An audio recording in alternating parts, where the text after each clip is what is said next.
मुंबई में मुस्लिम आबादी तेजी से बढ़ रही है। ये सनसनीखेज खुलासा देश के प्रतिष्ठित संस्थान टिफ्स यानी कि Tata institute of social sciences की रिपोर्ट में हुआ है। इसके मुताबिक बांग्लादेशी घुसपैठियों के कारण मुंबई का नक्शा बदल रहा है। रिपोर्ट में यह कहा गया है कि मुंबई में बांग्लादेशी और रोहिंग्या घुसपैठियों की तादाद इस कदर बढ़ रही है कि 2051 तक शहर की डेमोग्राफी पूरी तरह पलट जाएगी। टिफ्स की रिपोर्ट के मुताबिक साल 1961 में मुंबई में मुस्लिम आबादी महज 60% थी, जो साल 2011 में बढ़कर 21% हो गई। रिपोर्ट ये कहती है कि अगर यही रफ्तार रही तो साल 2051 तक मुंबई की मुस्लिम आबादी 30% तक होगी। इतना ही नहीं, रिपोर्ट में यह भी कहा गया है कि जो बांग्लादेशी घुसपैठिए मुंबई में पैसा कमा रहे हैं वो इसका बड़ा अंश, बड़ा हिस्सा बांग्लादेश भेज रहे हैं। क्यों एसआईआर जरूरी है, क्यों चिन्हित करना जरूरी है कि कौन इस देश का है, कौन बांग्लादेशी है, रोहिंग्या है, घुसपैठिया है, ऐसी रिपोर्ट्स और चिंता पैदा करती हैं।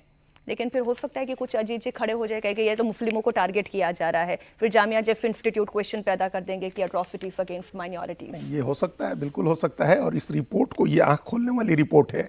लेकिन ये अब इस बात को क्या राजनीतिक जो वहाँ के सत्ता में बैठे लोग हैं वो नहीं जानते हैं, या इसके पहले जो सरकार, भाई पिछले 15 साल तक हम कह सकते हैं कि 15 साल लगातार कांग्रेस और एनसीपी की सरकार थी। उसके पहले 5 साल भाजपा शिवसेना की सरकार थी, फिर 15 साल कांग्रेस और एनसीपी की सरकार रही, और उसके बाद पिछले 11 साल से फिर से बीजेपी की सरकार है। वहाँ बीच में 2-2.5 साल छोड़ दें तो फिर कौन रोक रहा है इसको?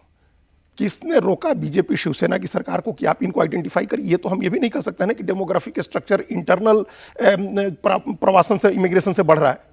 ये तो घुसपैठिए बताया जा रहा है, सीधे सीधे बांग्लादेश और रोहिंग्या के घुसपैठिए हैं। तो इनको पहचान करके इनको निकालने से सरकार को कौन रोक रहा है? और ये सिर्फ एसआईआर से नहीं पता चलेगा मीनाक्षी, आप समझ लीजिए। ऐसा हो सकता है कि ये लोग वोटर नहीं बने। भाई जो वोटर बनेगा आप एसआईआर में उसी को तो पहचानेंगे, बिल्कुल। जो वोटर नहीं बनेगा उसको कैसे पहचानेंगे? उसके लिए तो आपका लोकल एडमिनिस्ट्रेशन है, उसको पहचान करना होगा ना। ये जैसे ये पता चला कि रेमिटेंसेज जा रहे हैं बांग्लादेश, तो वो तो प्रॉपर किसी चैनल से जा रहे होंगे ना। आप उस चैनल के जरिए क्यों नहीं पकड़ सकते हैं?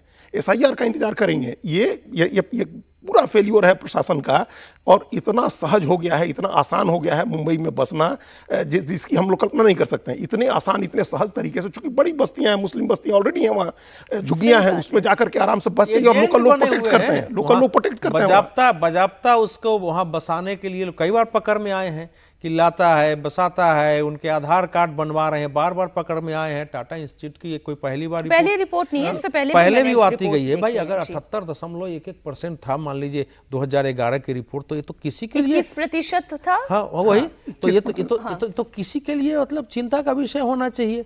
तो ये बार बार कह रहा है कि भाई रेमिटेंस जा रहा है, बार बार रिपोर्ट आ रही है। बिल्कुल अजीत जी की बात से सहमत हूँ। यह बताता है कि मुंबई के लिए देवेंद्र फडणवीस सरकार को स्पेशल ड्राइव इसको चिन्हित करने के लिए लगाना चाहिए कि ये आबादी, पहले सरकार की भी तो एक रिपोर्ट हो ना कि ये हमारी आबादी वाकई क्यों बढ़ रही है, इसमें विदेशी घुसपैठियों की कितनी भूमिका है और हमारे यहाँ कैसे है। क्या दूसरे राज्यों से भी योजनाबद्ध तरीके से, जैसे हिमाचल में कोशिश की गई थी, ये की जा रही है? ये सारे झारखंड में कोशिश इस समय अगर देवेंद्र फडणवीस सरकार की प्रतिबद्धता है कि हमारे देश की सुरक्षा सुनिश्चित रहे यहाँ और आबादी का असंतुलन न हो, तो अभी इस इंडिया टीवी की रिपोर्ट जो हम लोग बात कर रहे हैं उसके बाद एक स्पेशल ड्राइव की वहां घोषणा होनी ही चाहिए।